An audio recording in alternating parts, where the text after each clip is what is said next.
Hello, good afternoon guys. This afternoon there is one 4 tonners again, Mitsubishi floor stand. It had no power. Now when I checked and troubleshooted, the problem of this is the power supply. Power, power supply is malfunctioning. Now I'm gonna test if it is okay right now. I'll switch on the breaker. Now click the relay, and also there is a pilot lamp indication that the power came in.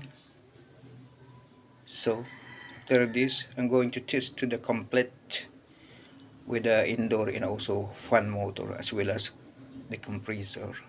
Okay guys, I'll be right back after this. See you again.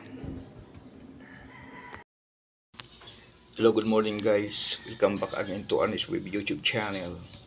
Yesterday I have received this 40R Mitsubishi fluorescent inverter AC.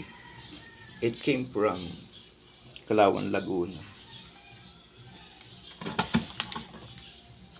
This had no power. Now when I troubleshooted, I found out that there is a crawling lizard of this on the outer board, and also from this indoor board there also a crawling lizard. When I troubleshooted, the power supply were defective and some components are shorted. Actually, they are burnt, as well as the PCB traces. They are being cut. So for now,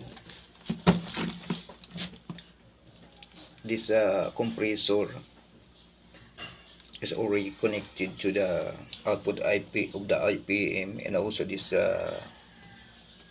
indoor fan motor, and also this auto fan motor. Those are the accessories, EAB, two pieces of EAB, and also this pressure switch, and the swings and the sensors are already connected.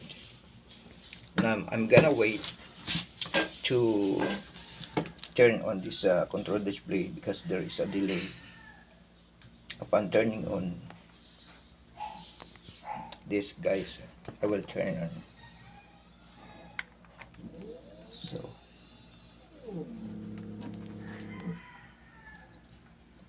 for now it's just turning on. Then the fan motor, indoor fan motor is working. We're gonna wait for at least 3 minutes to turn on the compressor and also this outer fan motor.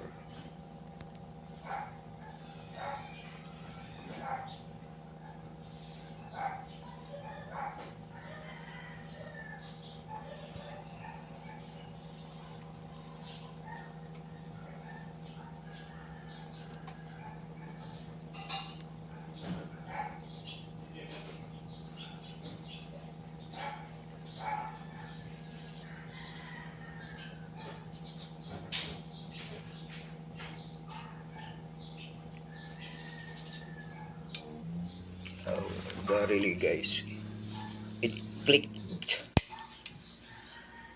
the starting relay and also the power relay. Now this outer fan motor and also the compressor, they are both working so far.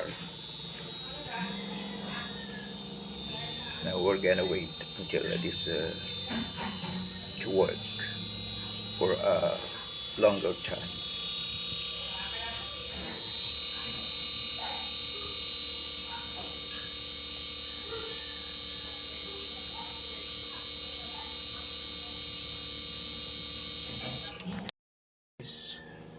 By the way guys, the defective components of these are rectifier diodes, blocking diodes, also this what we call the voltage reference.